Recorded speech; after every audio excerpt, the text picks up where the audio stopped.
अथ मनुस्मृतिपाठ तृतीयः।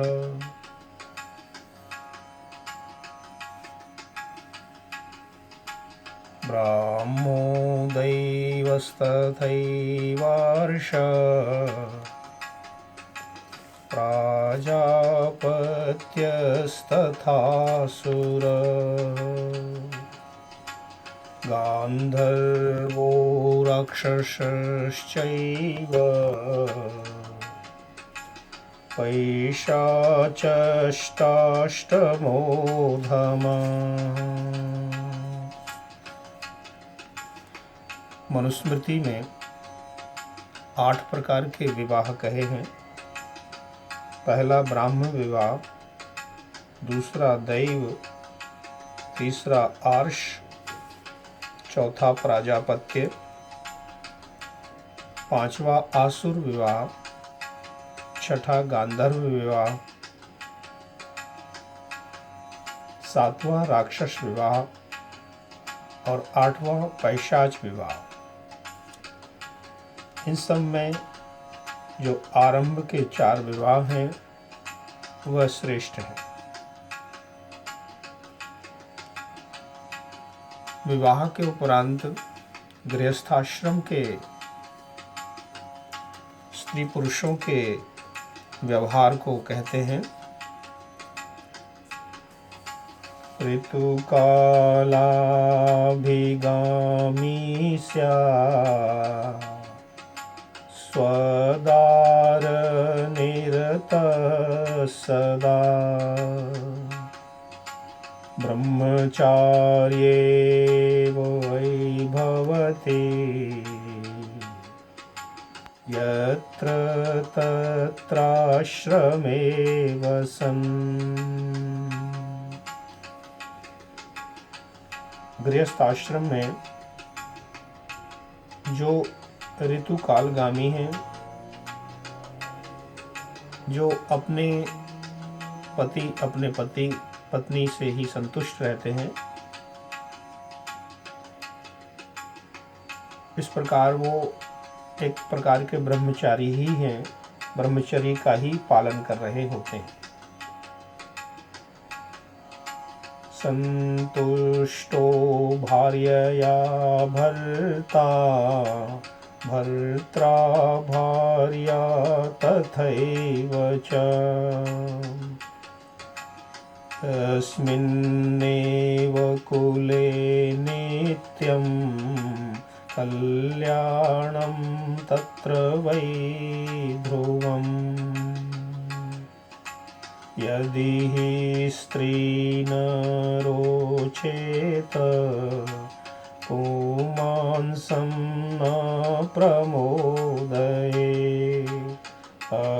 अप्रमोदात् पुनः पुंसः प्रजननं न प्रवर्तते। स्त्रियां तु रोचमानायां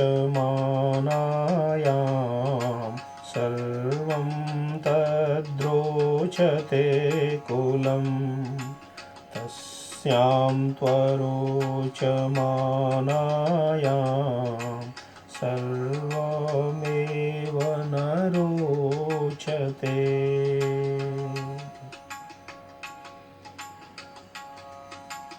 जिस घर में भार्या से पति संतुष्ट है और पति से भार्या पत्नी संतुष्ट है,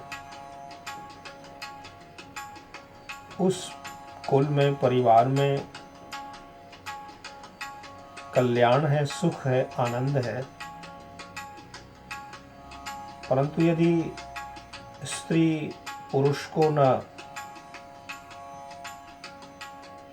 प्रमुदित करे और न पुरुष स्त्री को प्रमुदित करे, तो आमोद प्रमोद आनंद के अभाव में संतान उत्पत्ति भी नहीं होती है।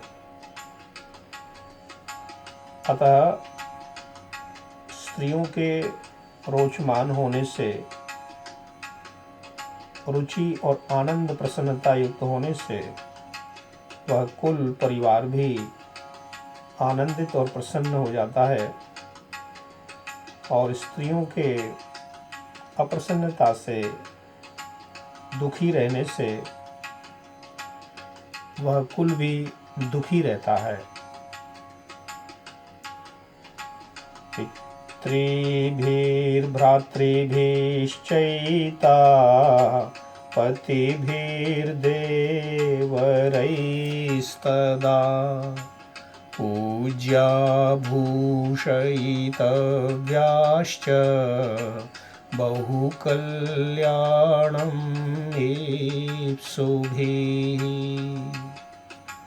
यत्र नार्यस्तु पूज्यन्ते रमन्ते तत्र देवता, यत्रैतास्तु न पूज्यन्ते सर्वास्तत्राफलाक्रिया।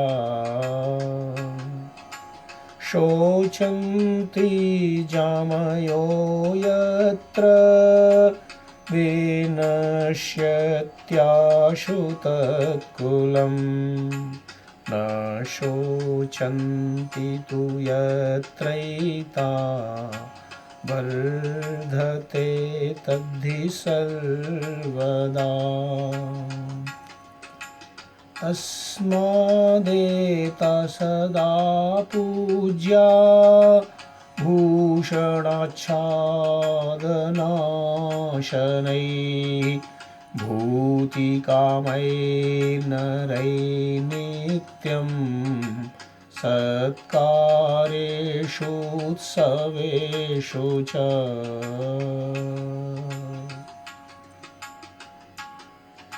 कुल में, परिवार में पिताओं को, भाइयों को, पतियों को, देवरों को, इन पत्नियों का, नारियों का सम्मान करना चाहिए, पूजन करना चाहिए।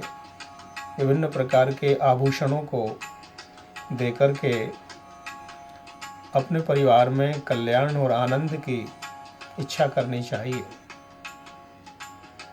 क्योंकि जिस परिवार में, घर में नारियों की पूजा होती है, वहाँ देवता निवास करते हैं, और जहाँ नारियों की पूजा, सम्मान, आदर नहीं होता, वहाँ की सारी क्रियाएं असफल हो जाती हैं, कोई काम पूर्ण नहीं होते। जिन कुलों में स्त्रियां शोक दुख से संतप्त होती हैं, वह कुल परिवार जल्दी ही नष्ट हो जाता है, और जहाँ स्त्रियां प्रसन्न रहती हैं तो वह परिवार कुल भी प्रसन्न रहता है और विकास करता है।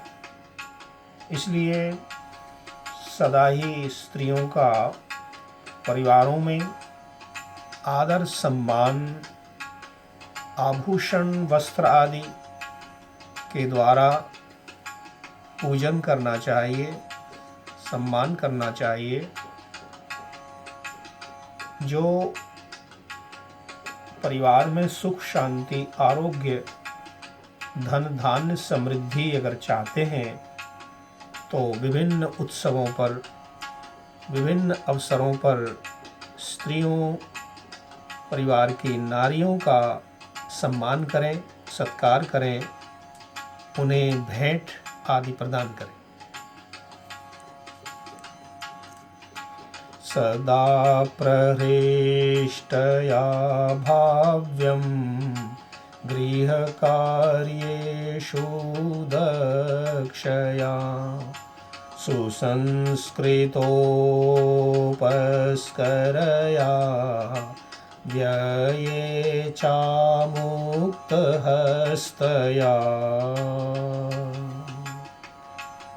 और नारियों को, स्त्रियों को भी चाहिए कि परिवार में, घर में सदा ही प्रसन्न रहें, आनंद से परिपूर्ण रहें, घर के कामों को दक्षता पूर्वक करें, घर में जितने भी संस्थान हैं, रसोई है, बैठक है और भी अन्य स्थान हैं, उन सबको सुंदर, सुसंस्कृत, पवित्र रखें और आय व्यय में भी मुक्त हस्त से यथेच्छित खर्च करें, व्यय करें और प्रसन्न रहें, किसी काम को न बिगड़ने। स्त्रियो रत्नान्यथो विद्या सत्यं शौचं सुभाषितं विविधानि च शिल्पानि समादेयानि सर्वतः।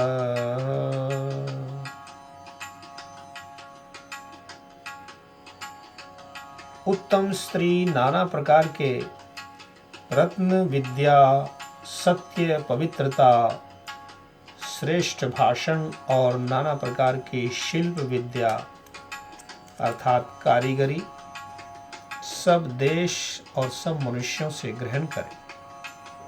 अर्थात नारियों में सभी प्रकार की विद्या, कला, कौशल, योग्यता होना चाहिए।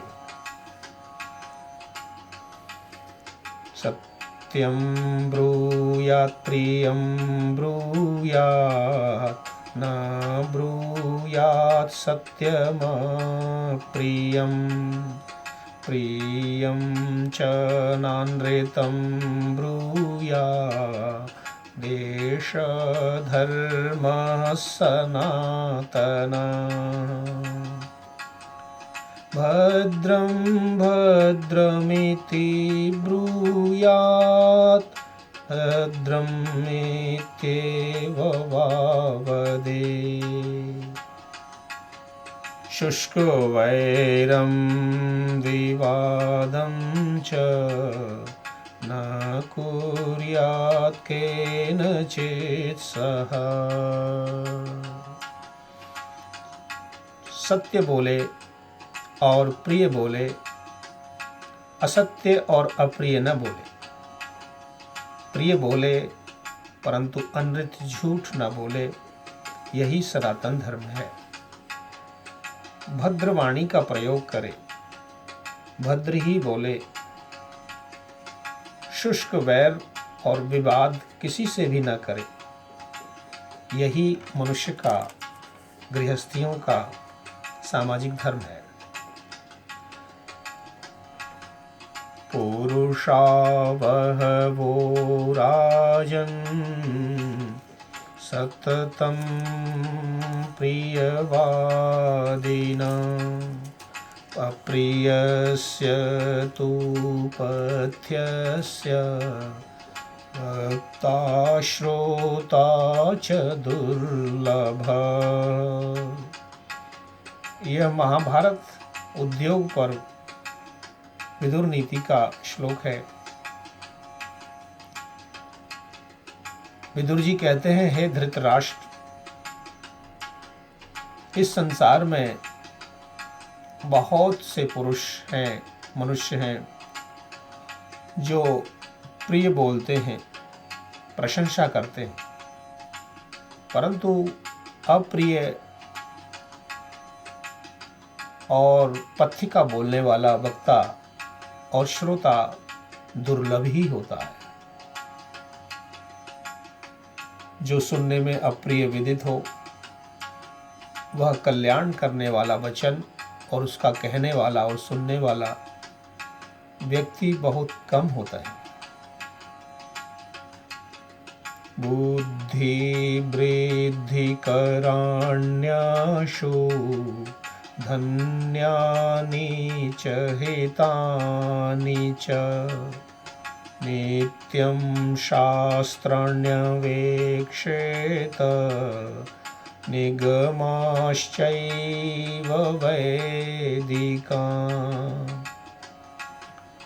यथा यथा हि पुरुषः शास्त्रं समधिगच्छति तथा तथा विजानाति विज्ञानं चास्य रोचते। जो शीघ्र बुद्धि और धन और हित की वृद्धि करने वाले शास्त्र और वेद हैं, उनको नित्य सुने और सुनावें। ब्रह्मचर्य आश्रम में पड़े हों, उनको स्त्री पुरुष नित्य विचारा करें, पढ़ाया करें। क्योंकि जैसे जैसे मनुष्य शास्त्रों का यथावत जानता है, वैसे वैसे उस विद्या का विज्ञान बढ़ता जाता है और उसी में रुचि बढ़ती जाती है। इति गृहस्थाश्रम।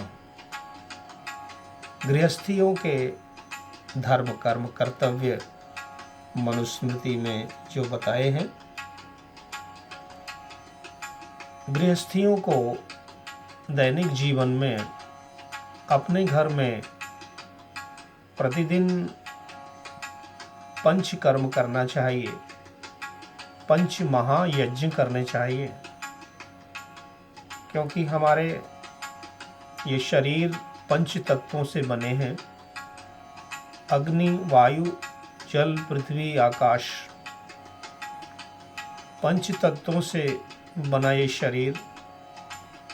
इस शरीर के अंदर पंच ज्ञानेंद्रियां हैं, पंच कर्मेंद्रियां हैं, 10 प्राण हैं। ये सभी इंद्रियों से जो हम कर्म करते हैं, साथ ही साथ हम गंदगी भी छोड़ते हैं। कानों से मैल निकलता है, आँखों में कीचड़, नाक से गंध, मुख से खखार आदि मलमूत्र त्याग करते हैं। इस प्रकार अग्नि, वायु, जल, पृथ्वी, आकाश, पंच तत्वों को, महाभूतों को हम गंदा करते हैं, अपवित्र बनाते हैं, तो प्रतिदिन ही हमें पाप लगता है, दोष लगता है। इसीलिए प्रत्येक गृहस्थी को, प्रत्येक मनुष्य को अपने दैनिक जीवन में पंच महायज्ञों का अनुष्ठान आवश्यक बताया है। ऋषियज्ञं देवयज्ञं भूतयज्ञं च सर्वदा नृयज्ञं पितृयज्ञं च यथाशक्ति न हापये। अध्यापनं ब्रह्मयज्ञ पितृयज्ञश्च तर्पणम् होमो दैवो बलिर्भूतो नृयज्ञो तिथिपूजनम् स्वाध्यायेनार्चयेद् ऋषीन् होमैर्देवान् यथा विधि पितॄन् श्राद्धैश्च नृन्नन्नैः भूतानि बलिकर्मणा।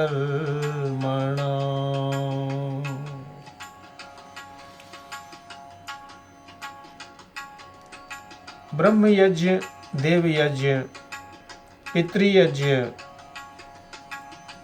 बलिवैश्वदेव यज्ञ, अतिथि यज्ञ, भूत यज्ञ, ये पंच महायज्ञ दैनिक जीवन में अवश्य करना चाहिए। जो अध्यापन, वेदों का अध्ययन, अध्यापन है, स्वाध्याय भी ब्रह्मयज्ञ कहलाता है। ब्रह्मचिंतन, ध्यान, साधना, मेडिटेशन। श्राद्ध और तर्पण पितृयज्ञ कहलाता है। माता पिता आदि बुजुर्गों का अन्न जल के द्वारा श्राद्ध तर्पण करना, श्रद्धापूर्वक तृप्त प्रसन्न करना पितृयज्ञ है। और होम हवन करना, अग्नि में आहुतियां देना देव यज्ञ है। और सभी प्राणियों के लिए अन्न जल निकालना, प्रदान करना, त्याग करना बलिवैश्य देव यज्ञ है। और मनुष्यों की, विद्वानों की, गुरुओं की, ऋषियों की पूजा करना, अन्न वस्त्र जलादि से सम्मान करना, सेवा करना नृयज्ञ है, अतिथि यज्ञ।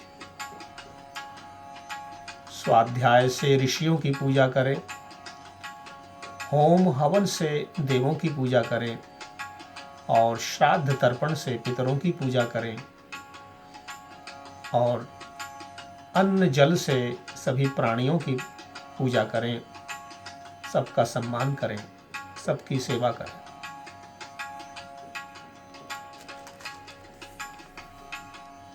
न तिष्ठति तु यः पूर्वं, नोपास्ते यस्तु पश्चिमं, स साधुभिर्बहिष्कार्य सर्वस्माद्विजकर्मणः।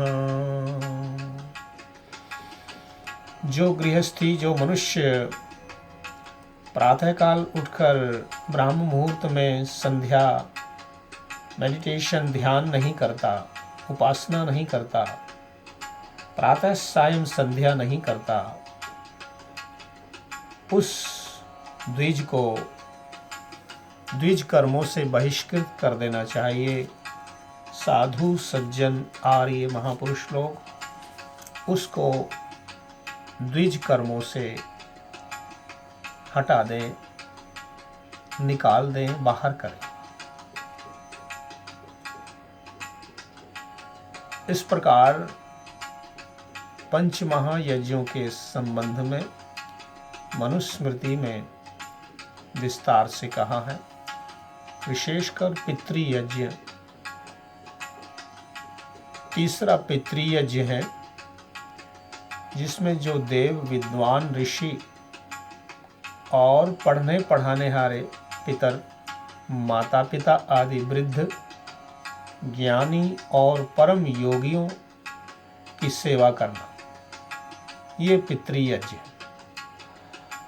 पितृयज्ञ के दो भेद हैं, एक श्राद्ध और दूसरा तर्पण। श्राद्ध श्रत सत्य का नाम है। श्रत सत्यम दधाति यया क्रियया सा श्रद्धा, श्रद्धया यत् क्रियते तत्श्राद्धम। जिस क्रिया से सत्य का ग्रहण किया जाए उसको श्रद्धा कहते हैं, और जो श्रद्धा से कर्म किया जाए उसका नाम श्राद्ध है। इसी तरह तर्पण, तृप्यन्ति तर्पयन्ति येन पितॄन् तत् तर्पणम्। जिस जिस कर्म से पितर, माता पिता आदि तृप्त अर्थात प्रसन्न हो, आनंदित हो, प्रसन्न किए जाएं, उस क्रिया का नाम तर्पण है। इस प्रकार देवों, विद्वान, ऋषि, योगी, माता पिता, वृद्ध, ज्ञानी, परम योगियों की इस प्रकार श्राद्ध और तर्पण से सेवा करनी चाहिए। पहले देव तर्पण। देव तर्पण के मंत्र हैं: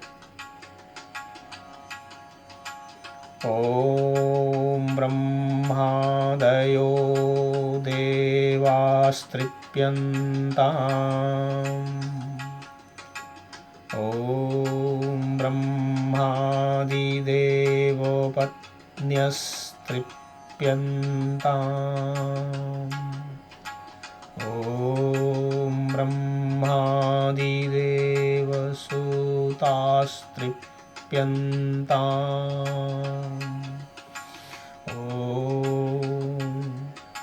ब्रह्मादिदेवगणास्तृप्यन्ताम्। अर्थात ब्रह्मादयो देवास्तृप्यन्ताम्, ब्रह्मादि जो सभी देव हैं वो तृप्त होवें। ब्रह्मादि देव पत्न्यस्तृप्यन्ताम्, ब्रह्मादि देवों की जो पत्नियां हैं वो तृप्त होवें। ब्रह्मादि देव सुतास्तृप्यन्ताम्, ब्रह्मादि देवों के जो संतान पुत्र हैं वो तृप्त होवें। ब्रह्मादि देव गणास्तृप्यन्ताम्, ब्रह्मादि देवों के गण भी तृप्त होवें। इति देवतर्पणम्। अथ ऋषि तर्पणम्। ओम मरीच्यादय ऋषयस्तृप्यन्ताम्, ओम मरीच्यादि ऋषिपत्न्यस्तृप्यन्ताम्, ओम मरीच्यादि ऋषिसुतास्तृप्यन्ताम्, ओम मरीच्यादि ऋषिगणास्तृप्यन्ताम्। मरीचि आदि ऋषि तृप्त होवें, मरीचि आदि ऋषि पत्नियां तृप्त होवें, प्रसन्न होवें। मरीचि आदि ऋषियों के सुत संतान पुत्र तृप्त प्रसन्न होवें। मरीचि आदि ऋषियों के गण सेवकादि तृप्त होवें। इति ऋषि तर्पणम्। अथ पितृतर्पणम्। ओम सोम सदः पितरस्तृप्यन्ताम्, ओम अग्निश्वात्ता पितरस्तृप्यन्ताम्, ओम बर्हिषः पितरस्तृप्यन्ताम्, ओम सोमपाः पितरस्तृप्यन्ताम्, ओम हविर्भुजः पितरस्तृप्यन्ताम्, ओम आज्यपा पितरस्तृप्यन्ताम्, ओम यमादिभ्यो नमः। यमादींस्तर्पयामि।